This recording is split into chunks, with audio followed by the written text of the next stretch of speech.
متداول الآن في ولاية بتنة.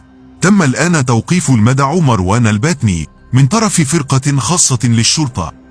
الموقوف دخل المسجد وشغل فيديو بأغنية صاخبة.